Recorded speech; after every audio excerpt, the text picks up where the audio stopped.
Bismillahirrahmanirrahim. Today we are going to discuss a very important topic, and that's the morphological typology of languages of the world. You might wonder what typology means. Typology is basically the classification of languages. So here, morphological typology of languages means that we have, dividing or classifying languages of the world into different groups according to the morphological makeup of these languages. Okay, so language typology is the classification of languages into different structural types based on the morphological similarities that exist between them. According to Arukoyo, morphological typology does not consider genetic or historical relationship between languages, but is rather concerned with structure similarities. Dear students, keep this in mind that in your first semester, we classified languages of the world into different, family tree, if you remember. But that was a bit different kind of classification. Okay, the family tree of languages. That's a different kind. Okay, there we see the genetic origin of the languages, similarities of languages as far as their syntax is concerned, or morphology, pronunciation, phonetic and phonological similarities, and some other, and semantic too. So that was a different kind of classification. This classification is basically according to the morphology. Okay, morphological makeup of the languages. So, and it's not historical, it's not genetic. Okay, fine. It's just structural similarities. What kind of structure? Like if two languages have got some structure, okay, which is common, then we have to put both of the languages under one category. You will see that right now. The 19th century scholar Wilhelm von Humboldt divided all the languages of the world into three types. He was the first one who actually classified the languages of the world into three types, and that would be the beginning as far as I know. So morphological typology was divided into three. The first one being inflectional, the second agglutinative, and the third one isolating. That was his classification, actually, initial classification. Okay. That's like in the modern classification is a bit different. You will see that in a while. But that was the first kind of classification that he did. What he meant was that, morphologically, we can have three different types of languages. The first one is inflectional, where actually, we have got inflectional morphemes, which mark the grammatical, properties or the grammatical distinction, okay, like tense and person and category of the adjective, plurality and case, and the other grammatical features. Okay, so that is inflectional morphology. In English, we have got some sort of some part of the language is inflectional. Okay, we have got inflections. And we are left with some 8 inflections from the good old days. Remember that. So now move on to the second one, and that is we did this thing. Okay, now move on to agglutinative. Agglutinative is also quite similar to inflectional language, but a bit different. Here we have got bits. Okay, there in inflection we have morphemes. Okay, bound morphemes usually, which mark this grammatical distinction in the words. They are attached to free morphemes. So we have got in inflection we have got most of the time different forms of the words. Okay, but in agglutinative we have got bits in pieces, small bits in pieces. I'll explain all of them in detail later. Okay, right now I'm just making the major distinction. Isolating language is different from it is exactly different from inflectional morphology. Okay, keep this in mind. Why? Because in isolating language, we do not have morphology at all in that sense. Okay, what does it mean? It means that we do not have any forms. Like for example, in English, in English the verb has got some forms. Okay, usually 3 forms, but could be 5 too. Okay, but in isolating languages we do not have any forms. Okay, like if we have got 5 forms in English for the verbs, okay, like to be verb, okay, so we have got is, am, are, and was, and were, and been, and even be itself. So it's kind of like, we would have 5 or 6 different types of words in isolating languages. For each form, we have got a separate word. So each word has got a meaning, okay, separate words, okay. So we do not find any kind of what you call morphemes, okay. We do not have any bound morphemes, to be very exact. Okay, we have got free morphemes, lexical morphemes, okay, to be very precise. So all of the words are equivalent to morphemes here in isolating languages. The examples for inflectional languages would be the classical Greek. The classical Greek was highly inflective language, and so was its sister language, that was Latin. Okay, and French and German, Spanish, mostly European languages excluding English are inflective languages. Even Arabic is inflective, Urdu, Pashto, they are also inflective languages, okay, to a very greater extent. That's why we can place it under this category. Then the second classification is agglutinative, in which we have got bits. Okay, here one word is equivalent to the whole sentence, okay, and that in that word, each letter or form or bit has got some meaning. Okay, we'll see the examples too. So Swahili, Turkish, Finnish, and Japanese would be examples for agglutinative languages. Now move on to isolating languages. Chinese is a good example for this thing. Okay, Vietnamese is also Yoruba is also another example. So in Chinese, if for example you see, so you will find letters, different letters. We do not have any forms. Okay, Chinese language does not have morphology. Okay, you won't find these affixes and stuff like that. No forms. Okay, we have got separate words for each thing. We have got a separate word. Okay, so that's why we call isolating language. Like for example, even in English, you have you. You is singular as well as plural. So in Chinese language, for both of these you, we'll have 2 separate words in that sense. Okay, or we have love and loved and loves.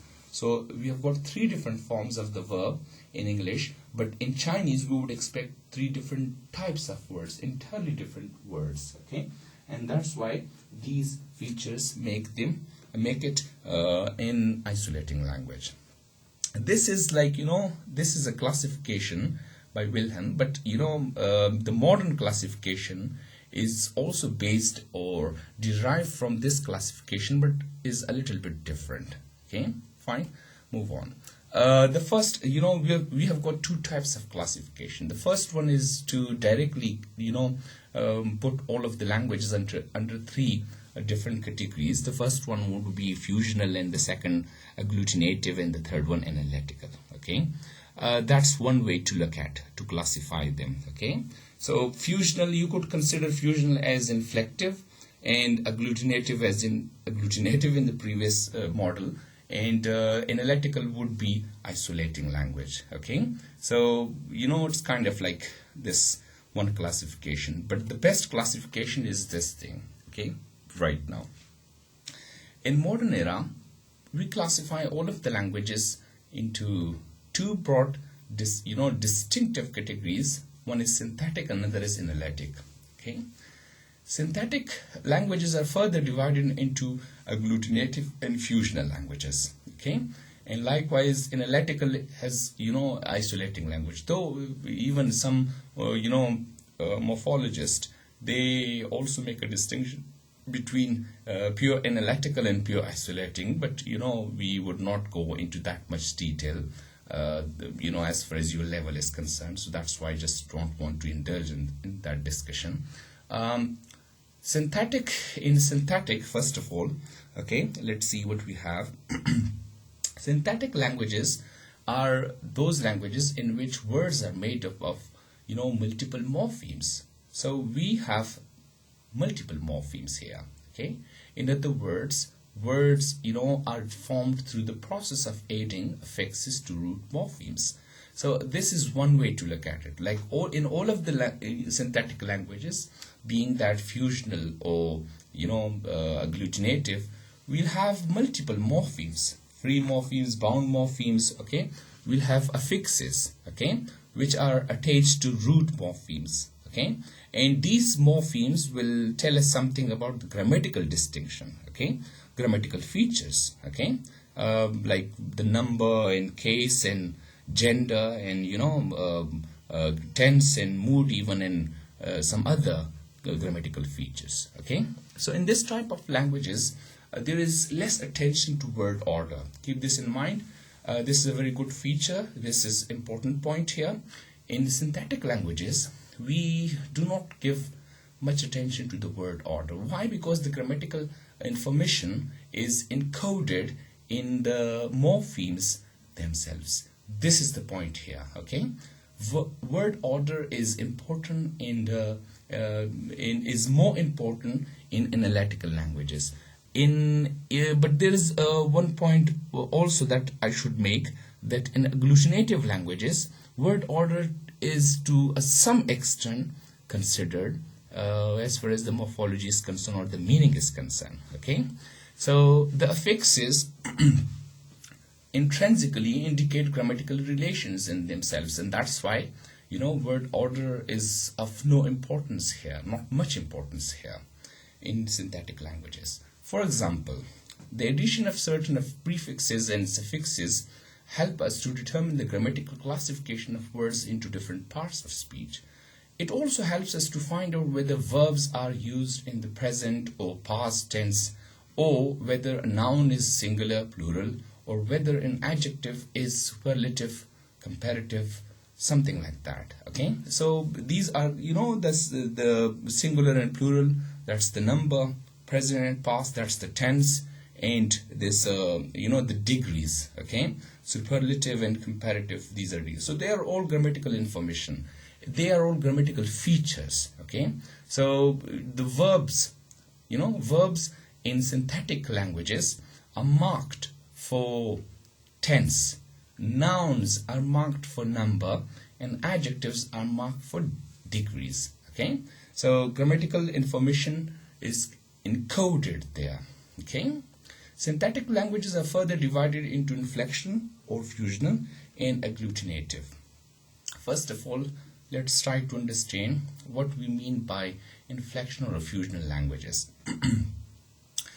Inflectional languages are also known as fusional languages. Inflectional languages are very rich in morphology. Highly inflective languages have got more morphology. Keep this in mind. Okay, that's because we have got even if you look at the discipline, the subject of morphology, it is divided into inflectional morphology and derivational morphology.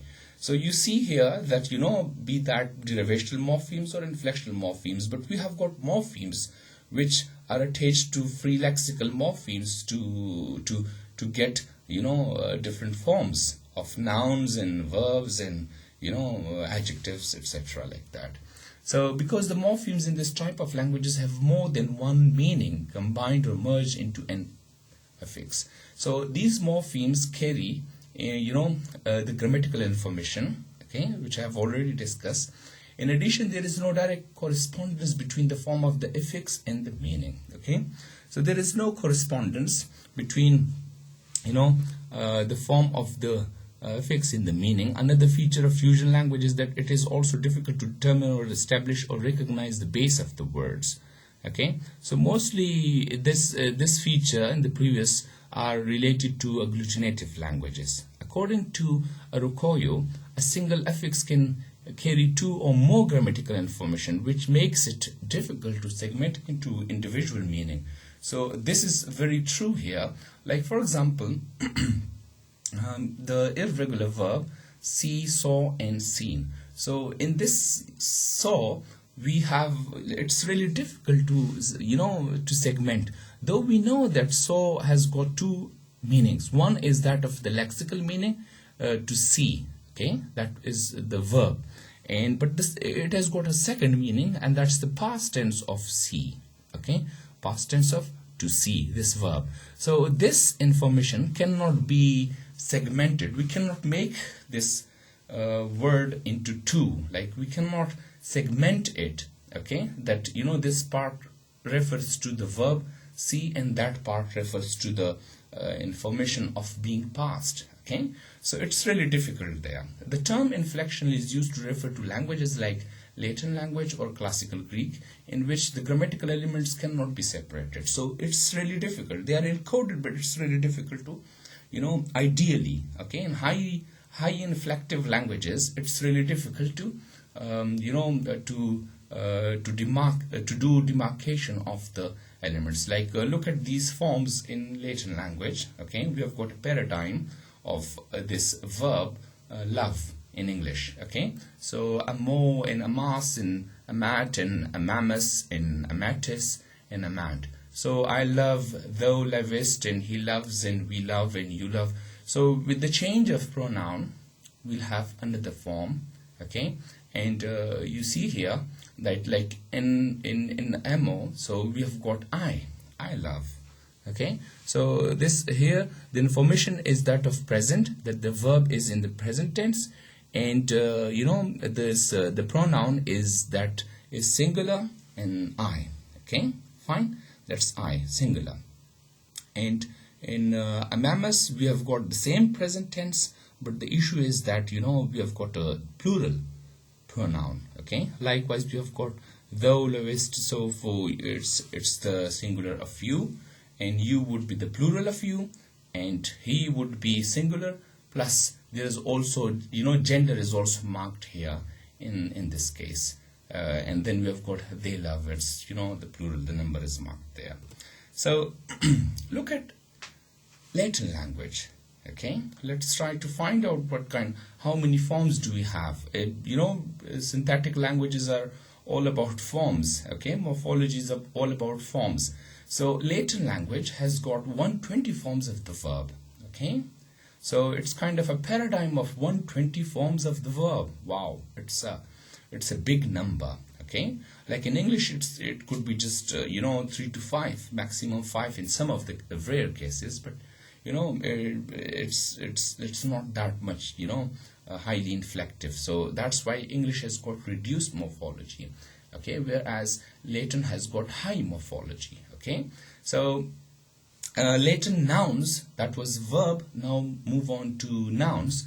Latin nouns have got 12 forms in total, okay. If you look at the paradigm of nouns, so we'll find 12 forms of nouns, but actually some of the forms are similar to each other, and that's why we say that Latin noun has got 7 or 8 different forms, okay, fine, because some of the forms are quite similar. Like look at this one, okay. These two, they are similar, okay. Look at these two, they are similar. Likewise, ameko and ameko, they are similar, okay. So what I'm trying to say is that the different forms are actually 7 or 8.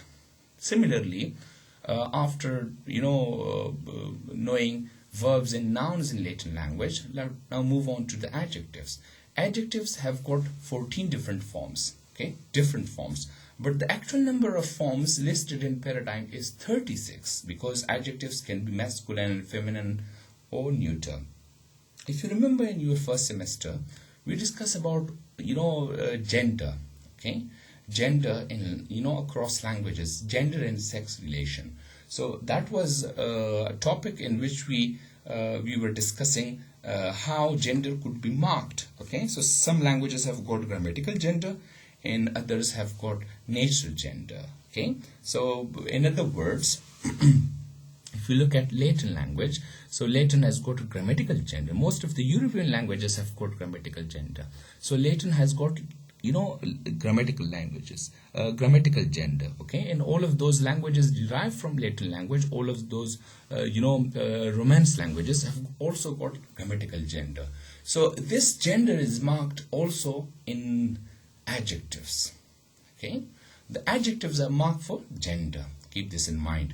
Like even in some of in our own languages like Urdu and in Pashto, if we analyze that, we'll see that even gender is marked sometimes in the verb, sometimes it is also marked in the pronoun, sometimes our prepositions are marked. Okay, ka, ke, ki. Okay, so ki would be for the for the feminine, and ka would be for the masculine. Okay, uska or uski.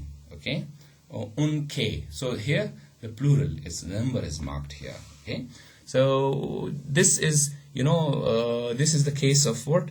Latin language. Okay, now move on to some other some English.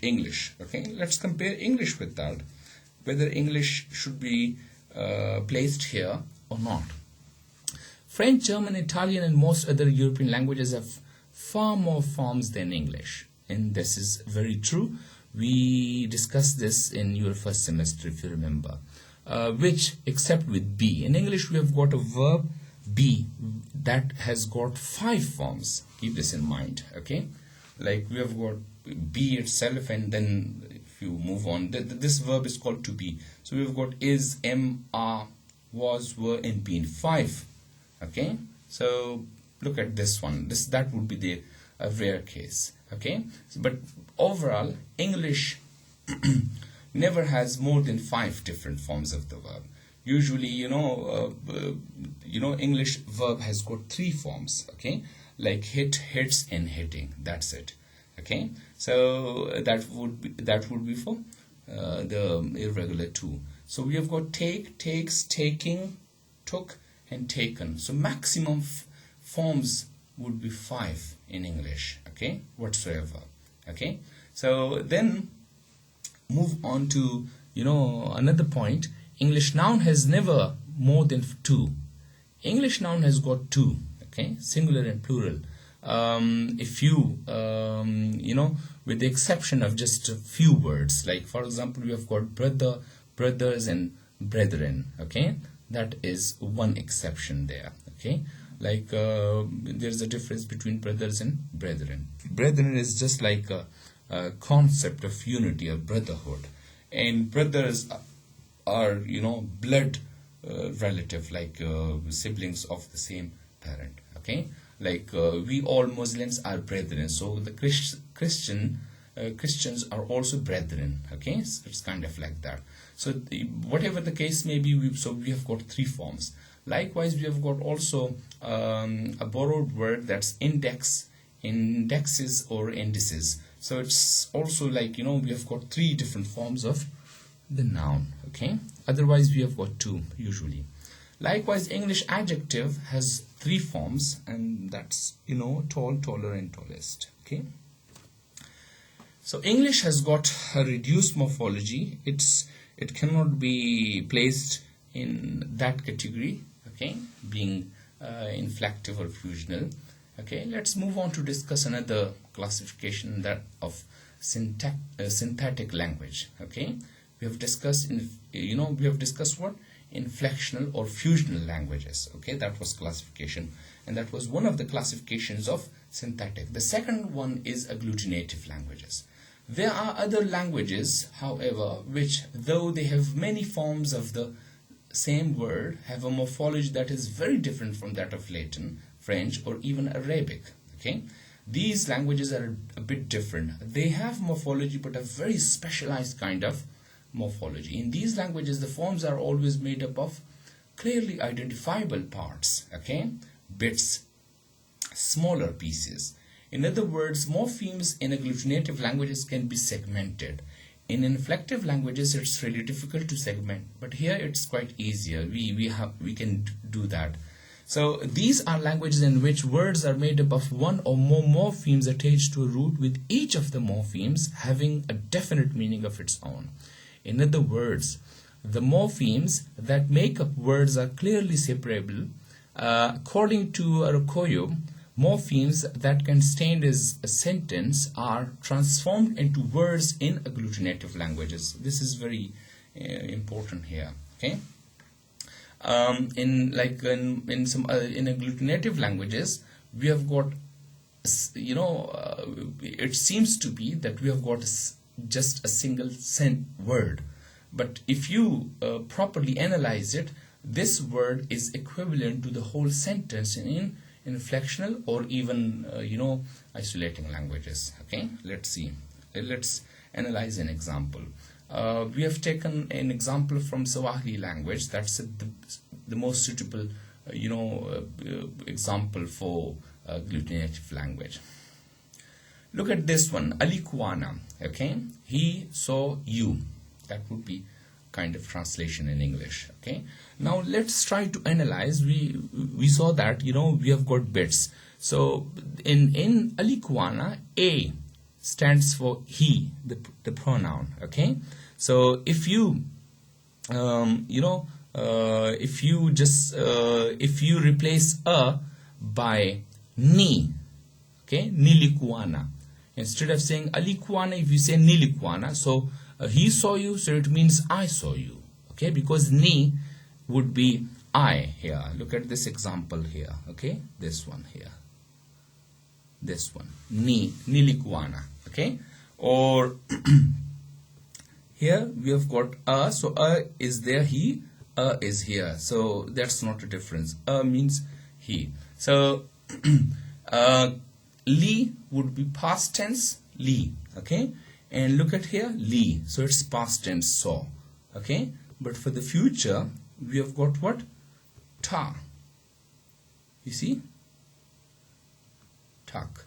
Okay, ta. Okay, so ta is a marker for what? For past. Okay, and ku would be the objective case of pronoun. Ku means you. Okay, so this is one way to look at it. Okay, and ona would mean what? The verb see. Okay, so if that's the case, okay, if I say alikuana, so it means I saw you. But if I say atikuana, so it means he will see you. He saw you, he will see you. And if I say nilikuana, I saw you. If I say nitakuana, so it means that I will see you.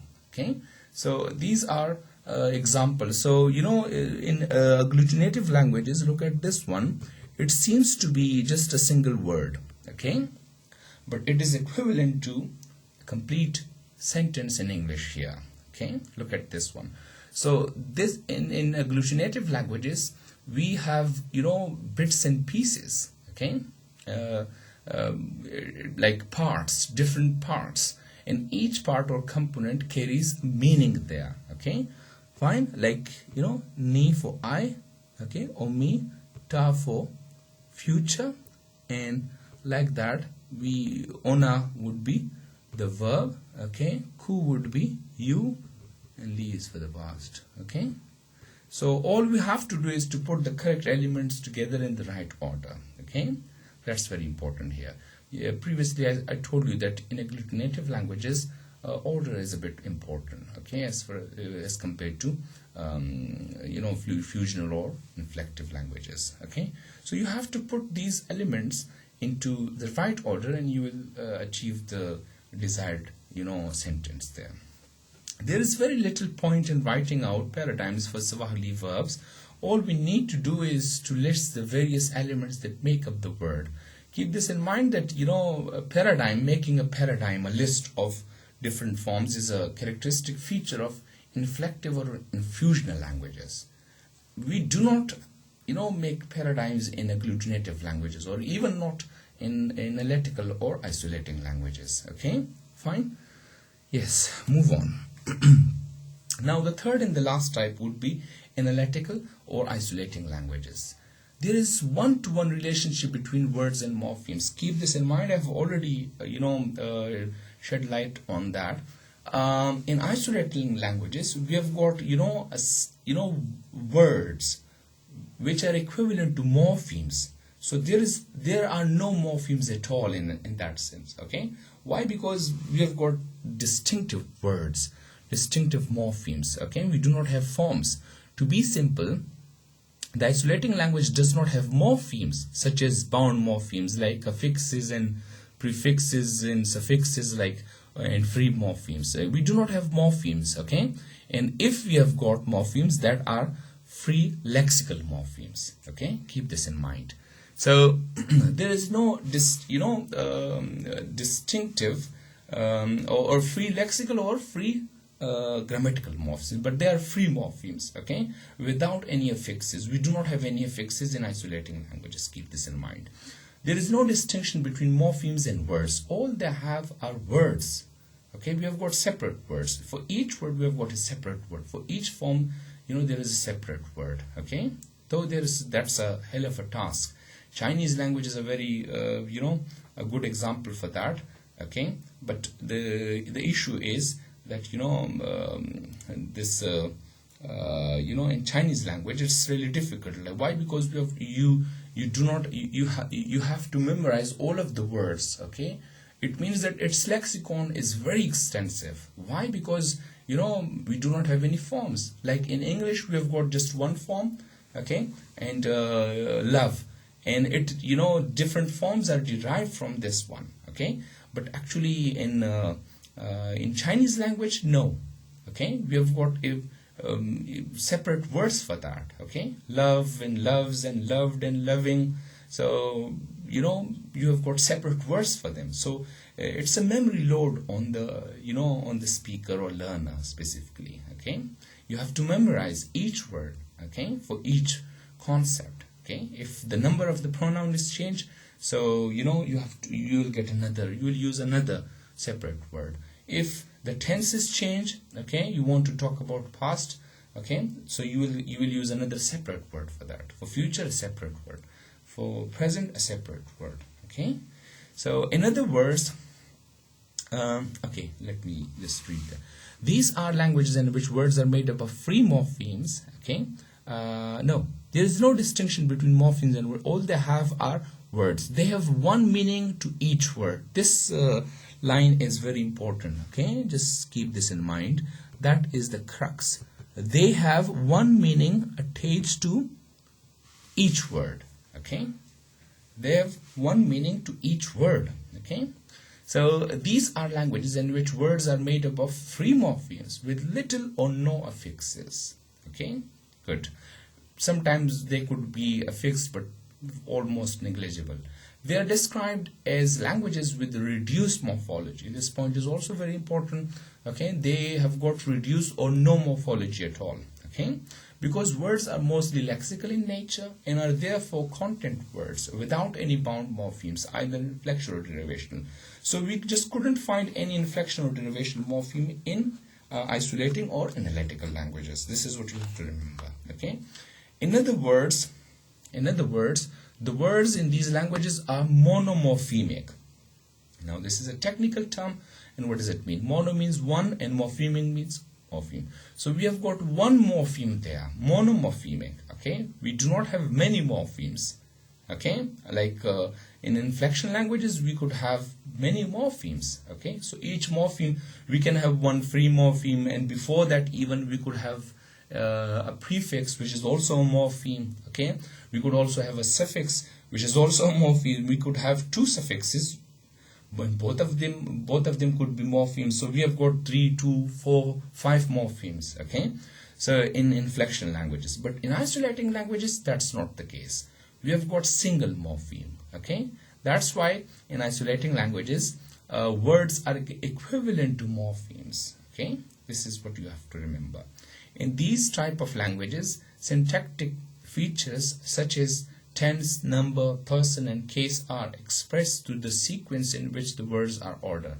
Now mostly the grammatical features are conveyed through the order, okay, not by inflections. Like for example, in English language we have got inflectional for for the number being singular or plural, or for the tense being past, present, something like that, or for degrees of adjectives like that, or for pronoun I was and they were. So we have got was for singular and were for plural, and was is for the past, was, were, and is, am, are for present. So we have got different morphemes there. Or s with goes would be present and went would be past, like that. So that's not the case in isolating languages. Okay, we do not have bound morphemes, we do not have affixes, no derivational morpheme, no inflectional morpheme in isolating languages.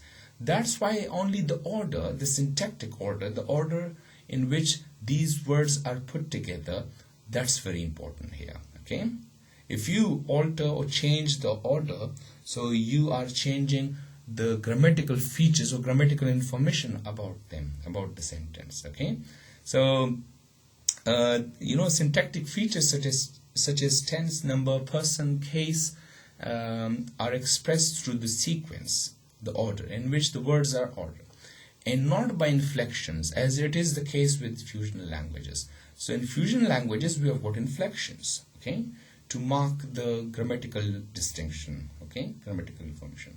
Word order is therefore a significant feature of this type of languages. This point is very important. Word order is very important here in isolating language. Word order is also quite important in agglutinative, but highly important here in isolating languages. This is what you have to remember. Languages such as Chinese, which is an ideal example, have no distinct forms of words at all. Okay, Chinese, as I've already discussed, they do not have distinct forms of words. Okay, like in Chinese the word does not have its forms. If we have got a verb, so it does not have any form. Okay, like present form and past participle form, or for the adjective the comparative form and superlative form. Okay, or for the noun singular form and plural form. No, not like that. They do not have woman and women. Okay, for woman there is a separate word, for women there is a separate word. That's it. Okay, so they have got two words. Okay, they do not have forms. They have non-inflectional, though they have got no inflection, no morphology. Yoruba is an example, of isolating language, just like Chinese. Okay, and that's what we have already discussed. So these examples are taken from Yoruba language. Look at this one. Obrina TD. So woman, the has come. Okay, the first word, okay, has got this meaning. Okay, the second word has got this meaning. That's the article, and it has got has, and this is the main verb. Okay, so the woman has come. If you put it in English properly, so the woman has come. Now look at the second example. Yvonne Obrina TD or something like that. Okay, so there that was the woman, and here we have got women. We have got what? Plural woman. Okay, so we have got women. The, have, and come. The women have come. Okay, look at this one. So it means that here look at this one, Obreen. Okay, Obreen. So that is what, that is woman. Okay, and Yvonne, that's women. Okay, so entirely the word is changed. Okay, the form is not changed, the word is changed. Okay, so in isolating languages, we have got a separate word, a different word. Okay, where in inflectional languages we have got a different form. Okay, fine. This is what you have to remember. Like even in English, we have got a different form. We see that we have got women. So this E is only we put in English only E instead of this A. Okay, so that's what we have. But in isolating languages, we have got an entirely new word for that concept. If the concept is different, we have got a separate word for that. Look at another example, dear. Okay, Omo mi nie. Okay, child my be this. This is my child. Okay, so for Omo, okay, we have got Ewon. Okay, plural. Okay, Ewon, Omo. Okay, me, nie. So we have got a separate word for that. Okay, an entirely different word is attached for that. Okay, we like this the word Omo has not been inflected, has not been affixed. No inflectional morpheme is attached to that, but rather a separate word or a character is introduced to mark the grammatical feature. In this case, in the previous case, we have got plural. Okay, fine. This is what you have to remember. These are my children.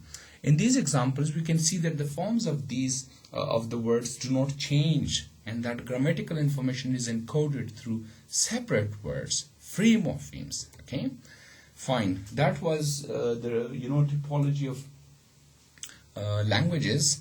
Now we have to see some critique. Okay, first of all, it refers only to one aspect of the language, that's word formation. Mostly word formation. Okay, fine. Like this classification is not very fruitful. Mostly it tells us about just morphological aspect. Okay, secondly, most languages have characteristics of all three types, these three types, or broadly speaking, two types, synthetic and analytical. So what I'm trying to say is, and this point is also very important, that some languages like English has got all of three qualities there. Okay, English could be called in a synthetic language as well as analytic language. Okay, it could be an isolating language. It could also be called or named as in fusional or inflective language, as well as agglutinative language. Why? Because there are characteristic features, morphological features there. Whatever we have discussed, they are present in English. Okay, fine. Swahili is also, for example, not wholly agglutinative, but has some inflection in the strict sense. So Swahili is not a pure agglutinative language. Okay, there could be some inflectional morphology too, inflections too. Okay, a better example of an agglutinative language might be Turkish. Turkish is an ideal example as per the criteria or the features we have discussed. Okay, so in English, for example, there are words exhibiting all three types. For example, look at prepositions. Okay, by, near, to, of, and blah blah. They are invariable, and they are invariable. We do not have any forms of them. Okay, by is by and near is near. So they are different distinctive forms. Okay, so and that's the feature of isolating language. So because of prepositions, we can call English an isolating language. Okay, fine, or an analytic language. Okay, and look at another feature that is in the verb see and saw. Okay, that's a feature of inflection. We have got an inflection here. Okay, so the verb see has been inflected for the tense, past tense. Okay, so we have got saw. Okay, so this is a feature of what? Inflectional languages. So English could also be an inflectional. So we can call it also an inflectional language. Okay, and the third one, the forms, like for example, love and loves and loved and loving. So they are quite similar to that of agglutinative languages. Why? Because we have got different features. Love would be one concept. Okay, that would be the lexical meaning, and S would be marked for, let's say, for the tense or for the number, okay, and D or ED would be marked for the tense, and ING would be marked for the aspect of the tense, okay, and I mean to say the progressive aspect of the tense. So English has got all of the properties of these three different types of languages. So, and this is not just the case with English. In most of the languages we see all of these three features, most of the languages, okay, even that our native language Pashto in Urdu, and the national language and some other languages too, and even Arabic too, okay. So this is the case here, okay. This division into inflectional, agglutinative and isolating cannot then be a division of language types, but only of the morphological characteristics of parts of the languages. So, and that's true. Initially, in the beginning, I've already made this clear that these classifications are based on morphological characteristics. Okay, the traditional grammarians usually deal with morphology in what is sometimes called the word and paradigm, okay, approach. So they call it, and usually morphology was considered to be the entire grammar, but now grammar is not merely a matter of morphology. It is also concerned with syntax. So syntax has received much attention. The way in which words are, what is syntax? The way in which words or particular word classes are combined to form larger constituents or constructions, and ultimately sentences, okay. This is the last point here in this lecture. The English language exhibits features of agglutinative languages in the sense that there are polymorphemic words, as in compound words, okay, such as blackboard and greenhouse and housemaid. In these words, this is another feature, is a proof that English could be termed as even agglutinative and inflective and isolating. So here the example is that of agglutinative. In these words, the constituent morphemes can be separated, and the words can further take on inflectional affixes, thus resulting in blackboards and greenhouses and housemaids. So there is no language that is fully under one classification. This is the crux of the whole lecture, okay. The last point I'm to make here, okay. This is the final word. So every language has some mixture of the features of other morphological typologies, okay. But anyhow, the classification is quite good in order to understand better the morphology of the different languages. Thank you so much.